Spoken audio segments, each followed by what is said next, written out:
Hi, everybody. Hi. You've got Melody in Hi.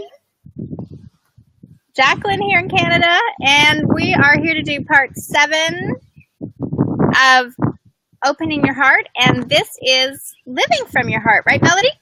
Yes, it is. And you wait, because by the end of this one, you're going to be so excited. You'll want to get ready for the next set of programs. It's going to start on Thursday. So, how do we go from opening to heart to living from our heart? Maybe we need a recap first for all those that maybe are just jumping right in now because we've had 6 parts. Yes, yeah. You first of all, you discover your heart. Yeah, everybody knows they've got a heart, but most That's what I checked. yeah, I know. But most people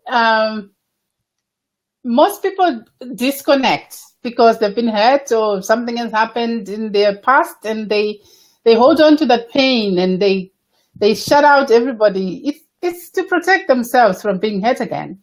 But the problem is you won't be able to feel even yourself loving yourself and to receive love from other people. So you need to do a process of rediscovering your heart.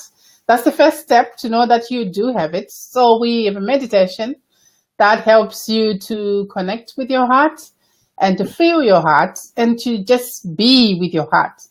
So, and also to recognize how your heart feels when you're happy, when you're sad, when you're excited. How does it feel inside you? Mm-hmm. And then we get to this gratitude. Sorry. We get to gratitude and we start being grateful for all those things that we're getting. We start being grateful for the men in your life. We are really talking about love between two people, a man and a woman, and I don't know, all the other varieties. And so you're now getting into gratitude. You keep a gratitude journal, and when you do this, you start seeing that the person you're with become better and better. They become more complimentary to you. They do more things that you like, and you relax. You start being in your body more. You start feeling happier and joyful and more fun to be around, which is what we want, really.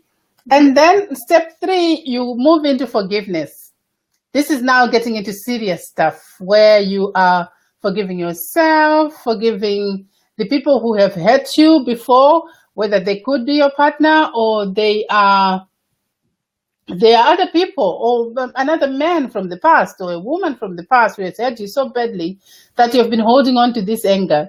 Because unless you let that go, your heart would never be truly free to feel that joy and that love that you can grow from. And so in this case, when you are doing the forgiveness, you do a process whereby you physically go and you throw a stone into water, or you write a letter to that person and you burn it as a sign of letting go. You need to do an actual process. I did this to let go of, to forgive people I couldn't confront, like members of the family that I knew having a conversation about it was never going to be received in a way that I wanted. So the best thing for me was to just let it go and start enjoying my life. And then we move to step 4, which is healing the hurts that have happened. And this is looking at all the hurts that has happened to your heart and to your life. You're looking at your ancestral hurts sometimes, things that have happened through your ancestors, your mothers, your grandmothers, that have been passed on to you. And you're also looking at people who have hurt you, and you're trying to heal from all that, to let go of all that, to reclaim your power and your joy. And in this one, you can do a Ho'oponopono process. I love you. I'm sorry. Please forgive me. Thank you.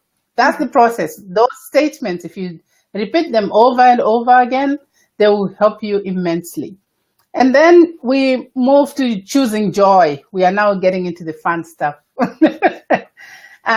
Choosing joy, you're just making a decision that you want to be more joyful. When you do that, the universe will cooperate with you and bring more joy into your life.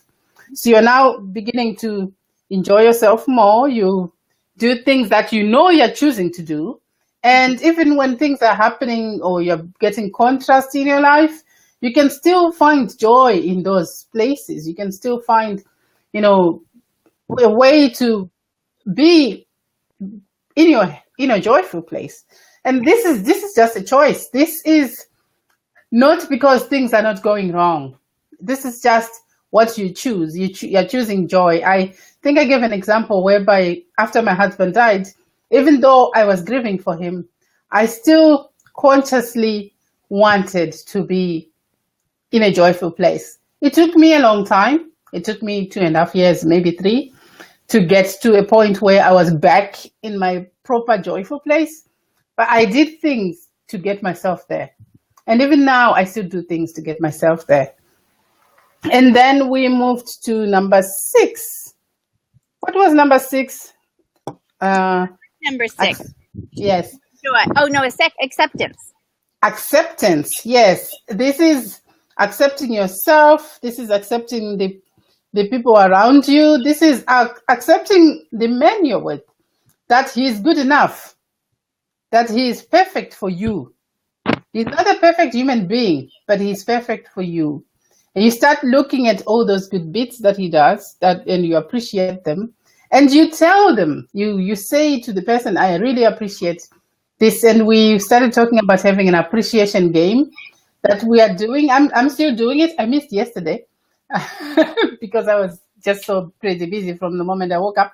But got to appreciate it. Yes, appreciating yourself, appreciating the people around you, appreciating everything that is going on in your life. And today we are talking about living from your heart. Yeah. So we have taken all the steps now. We are now more grounded. And all these things are processes. You don't do them, get them done, and finish, and you go live your life. These processes are a daily commitment that you give to yourself. You will find challenges, you find problems or contrast or whatever that happens with being human. But you choose how you want to react, how you want to face your life. So living from your heart is also a choice. It's also saying, now I want to be living in love instead of fear. I want to make love my most go-to, my go-to reaction when things are not going my way, or they seem like they are not going my way. And this is also surrendering to the power of the universe. This is saying, sometimes I don't know what's going on, but I will allow the universe or God or whatever you call it to take control and take charge and leave you to just, experience and enjoy whatever they are placing into your life. Okay, so that sounds pretty straightforward. Okay. No, it's like you can either choose fear or you can choose love, right? Yeah. But for most people, even the people that I hear talking that they're really spiritual, really spiritual, and they believe in oneness and I'm heart-centered and all that stuff, they can still be choosing fear unconsciously. Yes. And sometimes even consciously. So this is when you're talking about it's an ongoing process living from the heart? Yes, because even I will lift up my hand. There are times when I feel overwhelmed and I find myself in my fear space. And when I'm there, I can't seem to find, even though I know so many processes, I might be in a place where for a few minutes, I can't even seem to find something to get me out of it. But now, because I've been doing it for so long, I sometimes just stop. I stopped thinking. I stopped wanting to control everything. I stopped wanting to fix things. I've always labeled myself a problem solver. I stopped wanting to problem solve. I just say, at this moment, I know nothing. I don't know anything, and I'm going to stop and breathe. And I think right there, that is the first step, personally, to saying about living from your heart. Because your heart, although it is like the super brain and sends more messages to your brain, it doesn't think the same way. It beats with the magnetism of the earth, right? It's in total synchronicity of the universe. So when you stop thinking and stop trying to problem solve or figure it out, or you know, get a logical answer, all that mind intellectual stuff that so many people do, you're really in this other side of, you're still living in the mind. You're not living in the heart. So I guess I want to make the identification that says it's not just fear and love, it's mind and heart. So mind is more over here, that you're trying to think it, figure it out. You can, but heart is like you're open to possibility. There is surrender to the process, and you realize that you and I are like this tiny little, like we're like this, we're smaller than an ant in the cosmos of the universe. Yeah. So why in the world would we think we understand how anything works? But yet we have it all in us. So when we open up, the answer comes for each of us, individual and specific. Yeah. And when you are trying to problem solve, you're saying, you know how to fix this. And God wants to help you, but you have a choice. So he can't come in and say, I'll step in now, my child, and save you, because you're saying I'm able to solve this problem myself, and I'm going to do it all on my own. And you are saying you are more powerful than God. Yeah. And we all know we are not. So let's let those that can do, other things that we can't even comprehend or think about, let them do that. Yeah, and I want the example that came to my mind just then when you said that about wanting us. So imagine yourself and a 2-year-old, right? And that 2-year-old is trying to figure something out. You know, when they have those temper tantrums, those 2-year-olds, they're like, I can do it. I want to do it this way. As an adult, we're usually going, as a mother, going, no, it's not working that way. But they're so caught up in their, I've got to get it figured out. I'm going to do it. Yeah. And that's how God, or the universe, divine intelligence, as we say, whatever label you give it, it can't work when we're that attached to doing it ourselves. Yeah, that's true. So when you find yourself focusing on fear, I've been reading Gabrielle Bernstein's book, and there's a little prayer that I really love that she has, which is talking about when you're focusing on fear, what's there to just say. You can just say, thank you, universe, for helping me heal this. I forgive this thought, and I choose to see love instead. And just be sorry? It's pretty straightforward. Yeah. And just go quiet for a few minutes, and you start, something will come, something that's actually helpful. That's not panicking and stressful and painful and difficult. Something will come that is calming. That's coming from the universe. And even if you are in a place where it feels foreign to you to say, thank you, universe, for giving me this experience, because you're all caught up in it, just take a moment to just look at something, whether it's just breathing or looking out the window and seeing nature and how great the universe has been created. Find something that that you get mesmerized by and awed by, and present yourself to that. So if it's even how great your body is, just or move of aha, and then you're creating an opening for the universe to work through you. Yes. Or move from one place to the other. You might be sitting in your office, go outside for a few minutes. Just when you are going outside, feel your body move, like when all your muscles connect from the foot all the way to your hip. Feel that. Be in your body. Don't be in your mind. Just disconnect from your mind completely if you can, and just be in that moment, be present, and see how things start to shift and your problems disappear. And I think that's what really relevant is that we've been given this body for a reason. So if we're in a situation, whatever it is someone needs to do, for someone it might be going jogging. You know, many people that are joggers say that's the time that they're meditating, that they're in the space. Where for me, forget it. I would put me in the water, I'll swim any day of the week. So you need to know what works for you, if it's dancing, if it's singing, if it's reading a book, if it's something, reading a book, no.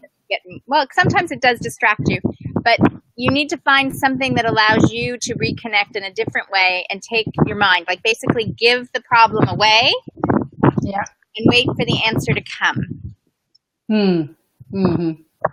Yeah. Because A Course in Miracles teaches the presence of fear is a sure sign you are trusting in your own strength. And like I said before, it's like you're saying, I'm God, I'm going to do it all, and I'll solve it all on my own. And it never works. It's too hard, it's too painful. And I don't want to do it, really. I don't.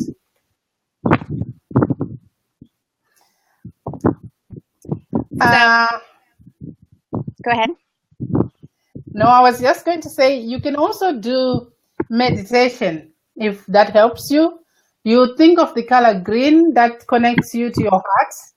That's, if you're talking about chakras and stuff, you'll be connecting to the color green and just meditate on it. So you can even look outside and I'm looking outside, it's Ireland, it's always green. So when I look outside, there are like several green trees. I can just focus on them. Look, they're all trees. Did you see that? You focused on them and then they showed up. Yeah. and I just look at the trees and I think about all that beauty, and I think about the miracle of leaves coming out and disappearing and all that, and I just be in that moment for a few minutes, and it works for me, and it helps me, it grounds me, and it reconnects me to my heart. If you don't have green trees, you can look at a plant, you can look at a green color, you can even wear green. That also helps you to reconnect with your heart and to get you in that space where you're not focused on trying to solve everything on your own, and just be where you are meant to be. And see, I know I've heard all that about green, but really for me, it's pink. It's pink for you. There you go. When I don't know, I think for me, because I never liked pink because it was a feminine color. Okay, and I get it. As I opened up to start receiving who I really am, the pink is representation of opening my heart and allowing the presence of the universe to come through. Oh, right. That's beautiful. So I'll give you an example of how I started living in love, or from my heart, with my husband. We had been disconnected for a while, and I wanted him to start seeing me from a loving space. So I actually consciously said, I'm going to be as kind to him as I can be. So I put away judgment, and I put away all the smart things I could say to put him down. And his 30th birthday was coming up, and I thought, what can I do that would surprise him, wow him, because he definitely wasn't expecting anything from me at that stage. And I thought I'll do a surprise birthday party for him.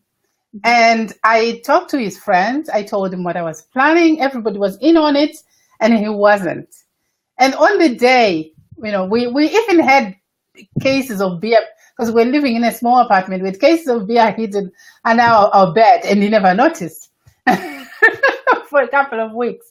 And so on the day, his friends came, they took him away, and then my sister and I worked together. We prepared for the party. We bought him a cake. Everything was gorgeous. And then he came in, and he cried with joy, because that was the last thing he expected from me. Right.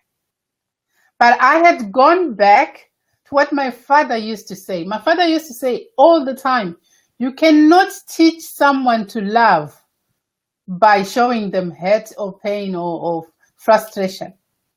You teach them love by showing them love. Mm-hmm. And this was my way of showing him love.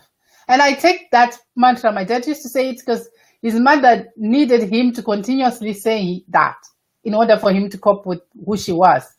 So he always used to say, I know my mom is difficult, but we cannot teach her love by showing her anything else except love. So they understand that this is what people who love do.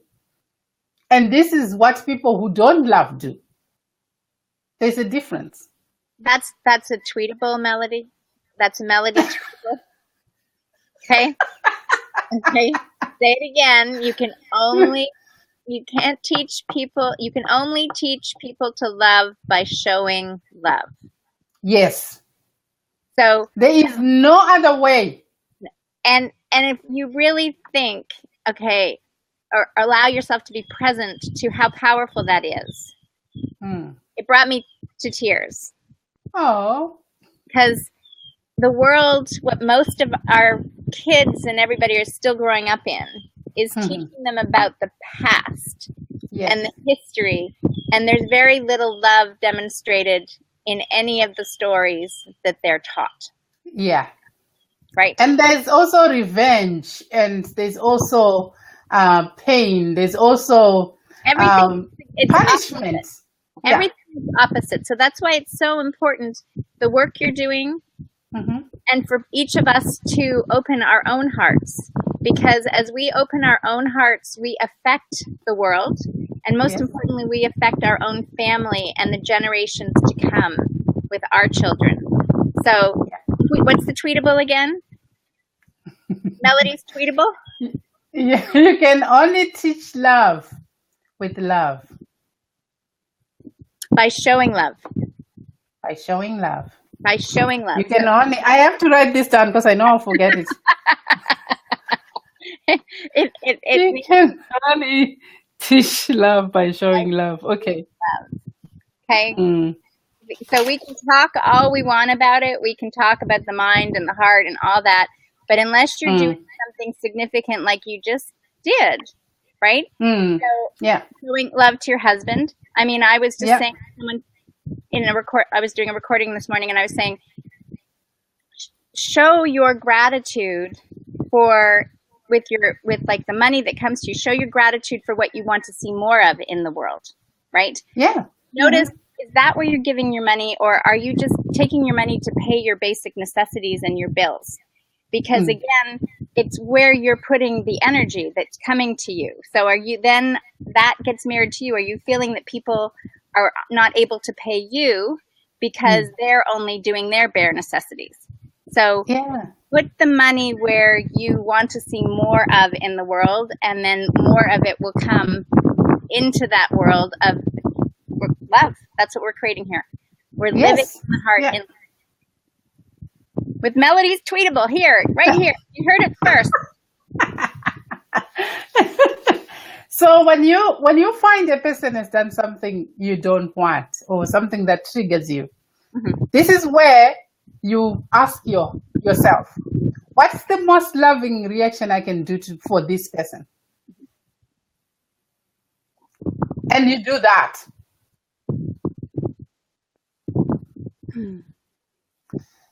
Okay, and this does not mean, please hear me here, it doesn't mean when a person is not good for you, for your physical being, and sometimes your spiritual being as well, you need to stay around them. You don't have to do that, but it doesn't mean you can't love them as well. Oh yeah, I can speak to that one. So absolutely.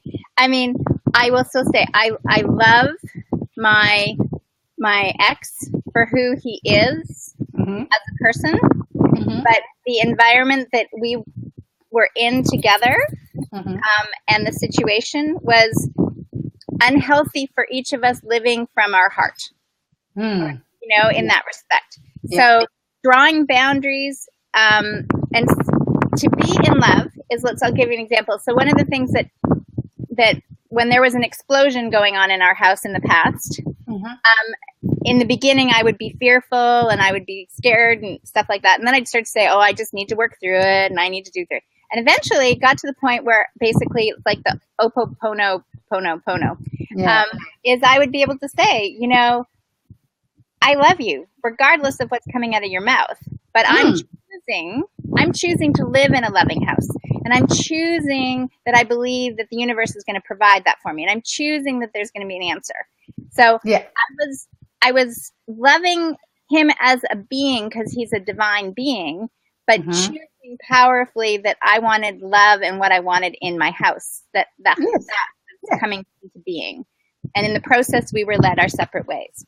Exactly. Yeah, I totally get, and I support that as well.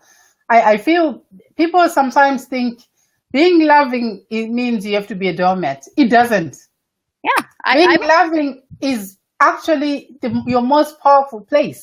It's because when you start to love, when you love yourself, because the first person, you can't give what you don't have. The first person you need to love unconditionally and powerfully is yourself.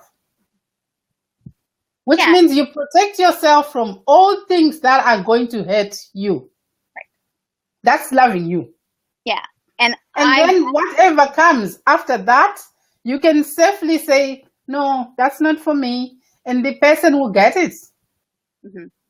And they will stay away from you. Yeah. Because it's totally what happened. Because like in the beginning, because of all my trauma that happened and stuff, I didn't have underlying was this unworthiness issue when it came to love. So the relationship was all about struggle because I was going to keep doing better, but in healing it and recognizing that I'm worthy and I deserve this, right? That was like, I thank him for the time that he gave me because it really gave me that opportunity to heal all my wounds. And then say it's like an exam in university, master's degree, maybe even a PhD. Yes. Say, I'm done now. Thank you very much. Moving on. Yeah, exactly. And that's being loving to Jacqueline and to him. And that's the importance of it. And that's the beauty of love. That's real love. That's not being a slave or sacrificial. And I know a lot of women who do that they think if I make him all his favorite meals and I do everything that he wants and I never get anything myself, that means I'm being loving. No, that's not being loving. No. Because you are sacrificing something that is sacred that God created, you. Yeah, and God created each of us. He created each of us, or the universe, whatever you want to believe. But we did nothing. We did nothing to receive this body. Yeah. We did nothing to receive this life. So if you think you have to do something to be loved, or do something to have a loving relationship, rather than just be loving, and take loving action, you're mistaken. Yeah, that's a wake-up call right now. Yes, that's true. So back to living from the heart now. So you threw him the party, and he cried, and then what happened? And then something just started shifting in our relationship. He just also started being nice. He stopped these taunting things he would be saying to me. And he said thank you so many times. I think it almost got to 1,000. I stopped counting after. So because he could not believe it. He really could not believe I could be that nice to him while I was really displeased as well. But I wasn't being nice to him, or I wasn't being kind to him, or I wasn't being loving to him to get marks from him. I was doing it for myself. I was doing it to demonstrate to myself that I can be a loving person, even though I'm not happy with this person. Yeah, I was showing him what being loving is to another person. And he got the message. Thank God. So now what about the woman that's saying, well, I'm cooking him his meals and I'm taking care of him because I'm being loving.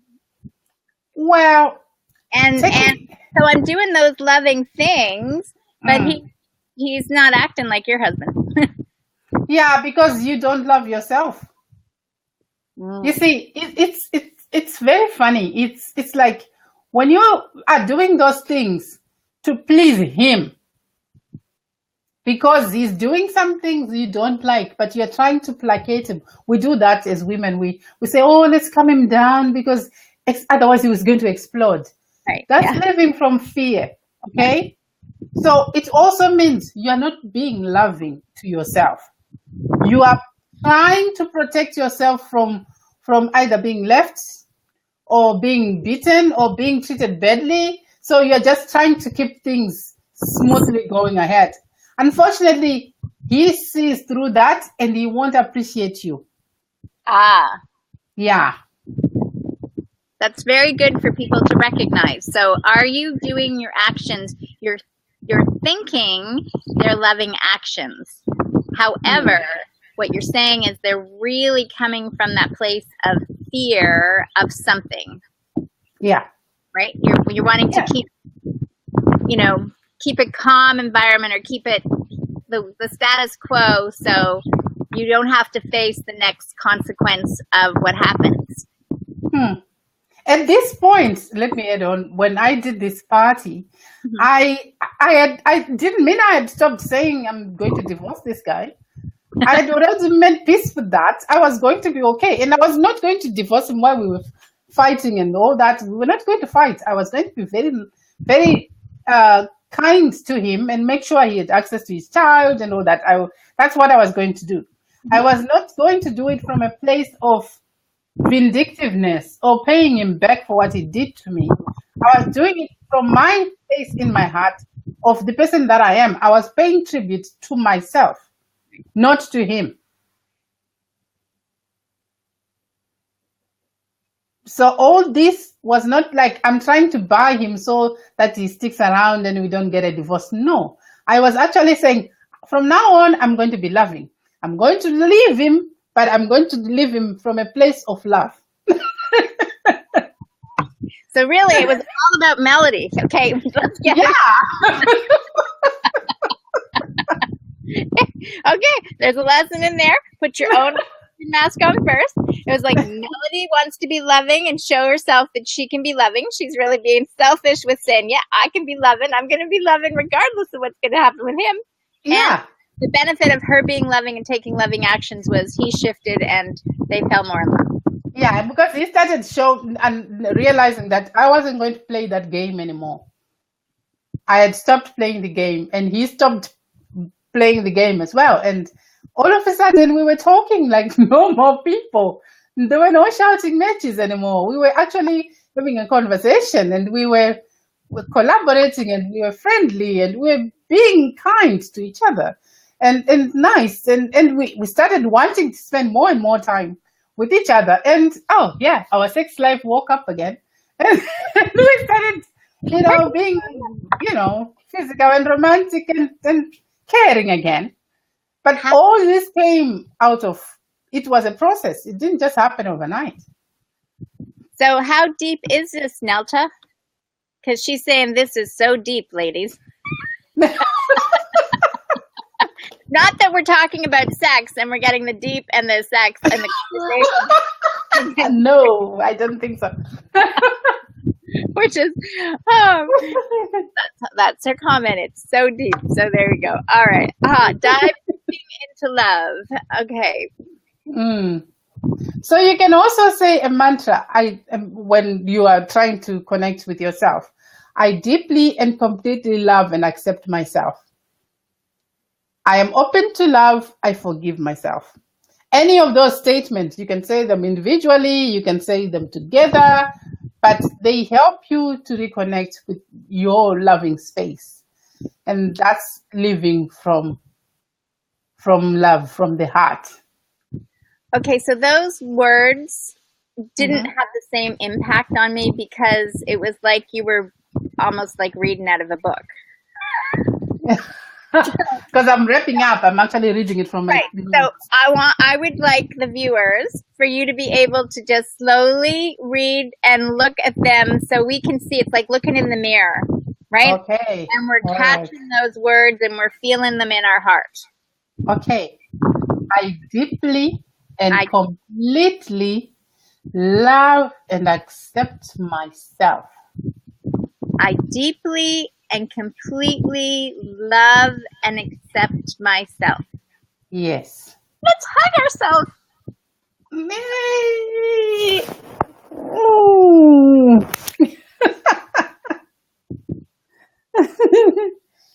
Oh. And you can also say, I am open to love. I am open. I am open to love. I am open to love. Yes. I am open to love. And you can feel that difference by, like, I'm open to love versus saying anything else that is going to put your whole relationship in a box. Yeah. Right. Yeah. I am open. I am open to love. I'm open to health. I'm open to whatever it is you want to open to beyond love. Open is a good way to start. Yeah. Yes. Because then possibilities start to happen. This is very, very deep. Nelson's saying very, very deep. So, oh, God. We are here to just, this is only the tip of the iceberg because we're just beginning to talk about living from heart. What is the next series going to be called, Melody? Goodness. I'm still working on a title. If people want to come up with a title, that'd be great. But what we'll be talking about is, so now you're living from your heart.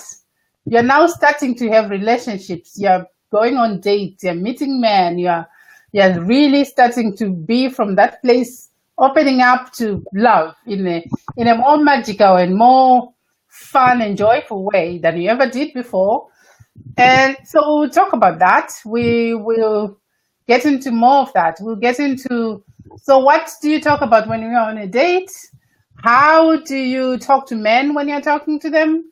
How do you connect to his heart when you have discovered this is the man I like? I want to have more of this in my life. How do you test that, what he's saying he is actually what he is? How do you figure that out? Are you just going to listen to his words? Because some people are just full of words, but they are not action takers at all. Did you know my ex? Okay. I've spoken to a lot of women, okay? You know, and I'll just say on that, if you happen to be more like me and are like positive words of affirmation type thing is your like love language, and you come across somebody that knows how to talk everything that you want to hear, you're like, or you'd be like me, like, and then you realize there's nothing else behind that. No, there's no substance whatsoever. that takes you a while because you're he knows how to get you right back in that talking mode, and you're like, yeah. So how to understand that? How to understand that he's just telling you stuff you want to hear, and he is not being the person you want him to be, or he's not the man you want. You need to be able to sift that out. Sorry, Jacqueline, what did you say? I said he's just not that into you, like that he's just not that into you, right? No, he's not. And actually, that's a point. If a man is reluctant to do what you want, he's not that into you. When he loves you, he will bend over backwards and fold himself into 10 just to please you. Yeah. And you don't even need to do too much work. You don't need to do anything to convince him to do that. And I have to tell you this story because it's hilarious. When we started getting physical with my husband, when we were still boyfriend and girlfriend, And some of the women, because women talk a lot, we tell each other a lot of stuff. And in Zimbabwe, you are taught a lot of skills about how to handle men.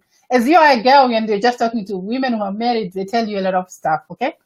So I was told if you want a man to So just to clarify that, hold on, Melody, because when you say you were told a lot of stuff, so in North America, for instance, they figure people just don't talk enough about sex, and that's why they teach it in school. So are you saying something entirely different is going on in Zimbabwe?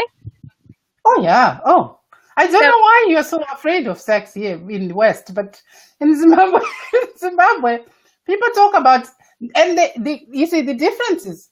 We don't have a lot of sex on TV and kissing and all that and acting with people taking clothes off. We don't have that. Right. What we have though is people getting deeper into what a relationship is and what it means and how to negotiate all that.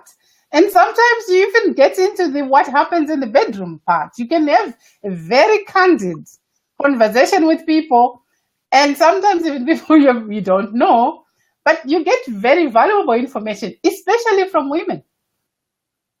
Because women usually tell you the truth, whereas men just tell each other, oh, I've slept with 20 girls and blah, blah, blah, and they'll be lying most of the time. Anyway. So anyway, I had heard that if you want a man to do something for you, you take out all the stops in the bedroom, right? And you perform to the ninth. And I don't know, I took the advice because I was silly and I didn't know what I was doing. And I did that. I overlooked something important. My husband, my boyfriend at the time, knew me a lot. He paid a lot of attention on me. Uh-huh. So he knew me a lot. So after we finished and we had relaxed and after, I went on to ask for what I wanted. I can't even remember what it was. But I remember the reaction because he laughed out loud. He rolled laughing. He rolled on the floor laughing. And then he said, oh, so that's why you were doing all that. And then he said, I don't like that. Never, ever do that again. Beautiful. Yeah, if you want something from me, just ask. I'll give it to you. Right. And that's what I did. I never had to manipulate. I never had to. If I asked for something, 9 times out of 10, my husband would say yes. When he said no, he had logic in his head. He had logical reasons. Mm-hmm. They might not have been logical to me, but in his head, they were logical. And then we negotiated.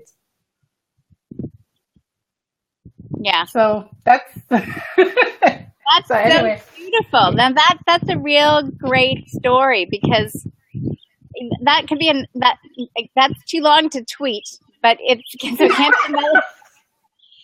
be a melody tweetable, but you could do a whole sort of series on that one because so many of our culture in North America and the Western world sort of revolves around that whole, if you're that whole manipulation thing. Yeah. And it shouldn't be like that. It shouldn't be like that at all. And it takes away the whole love thing. Because once you are manipulating, you've moved away from the love. Right. We are playing a game, and games are tiring. And somebody has to win in a game. Next part of the series should be like living from the heart in love or being love or something, because that's what you're really talking about is operating in love. Exactly. You're just exemplifying this beautiful concept that love can transform. And by opening your heart and then sharing what's gone on in your life, it's touching and moving and inspiring myself, others, to go for it and to open their hearts too. Yeah, exactly. And so if people have got suggestions about things that they want us to talk about, please feel free to, send us messages on our Facebook page and say, can you talk about this, please? And And this is from a loving space. Don't tell me or ask me about things that you know you shouldn't be doing anyway, and you know it's wrong anyway, and you want me to justify it. I'm not going to. I'm sorry. I can't do that. But I can help you to find love and live through a loving space in your heart that's going to transform your life so much that you won't even recognize it. Yes. In 3 months, 90 days, you won't even recognize yourself. So the 90 days begins this Thursday, and Nelta's just here basically agreeing that, you know, that the West is too uptight. Yeah. And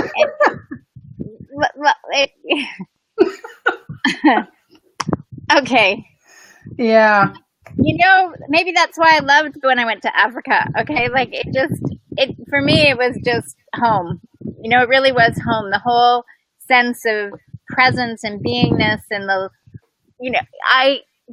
love that comes through the eyes, the joy, the smile. I just, you know, I was in heaven, and that transformed my whole life in 1991. So. No, that's beautiful. Mm-hmm. So I also have a program. If people are interested, it's an 8-week program. It's called Love Quick Start Process. So we are talking about discovering your heart. We're getting into the deeper part of it. We are talking about healing the energy of childhood wounds and also the energy of ancestral wounds. And we prepare for unlimited love. So if you're single and you want to find a man, this would be the best process or best program to start on. If you're married and you are feeling disconnected to your partner, this also would be the best place to start. So they go to your website to get that, to sign up for that? Yes, yeah, it's on my website. And hopefully they would have finished it by tomorrow. Okay, so just yeah, I'm not. I don't want to complain. I'm not even complaining. I just want to say, if you go to my website and you find that things are not working, I have a web team that's been working on my website, and every day they promise me things are going to be fine, and so far they are not fine yet. And I'm leaving it to source, to God, to the universe, to get this sorted as fast as possible, without me losing my anger or my temper, because I don't want to go there. I would say that maybe I'll just zip it for a moment here. Okay, no, it's fine. We will sort it out later. I just had to say it because go to the website. What you say? The process is there. The whole program is there, and it's explained on it. And there are bonuses, like you get time with me where we can talk about stuff. If you want to personalize stuff, we get deeper into it, and let's start experiencing love and living from the heart and having so much fun and excitement. Otherwise, you know, if you had changed this energy, if you had the chance before everything falls apart and you're depressed because you're lonely or because your husband has left you or you have left your husband unnecessarily, we can stop all that now and start going into the fun stuff, the joyful stuff, the exciting stuff that make me smile. Okay, so if they heartpassioninstitute.com or find you on Facebook at Heart Passion Institute, right? Yes. Everyone, and you can get started on this 8-week course and get connected with Melody and begin living from your heart. Yes, exactly. And we will continue the conversation on living from the heart on Thursday at 2 p.m. Eastern Time, 7 p.m. Ireland time. What's that? GMT? Is that what we call it? GMT, IST, I have no idea. It's called so many things. And that's 8 o'clock Central European time and 2 p.m. Sydney, Australia time, and find the rest of your time zones in between. But we look forward to seeing you here. Yes. This is exciting. This is going to be so much fun. Thanks, guys. I love you. I Love me too. Thanks, Jacqueline. and everyone else is there. Bye. Bye.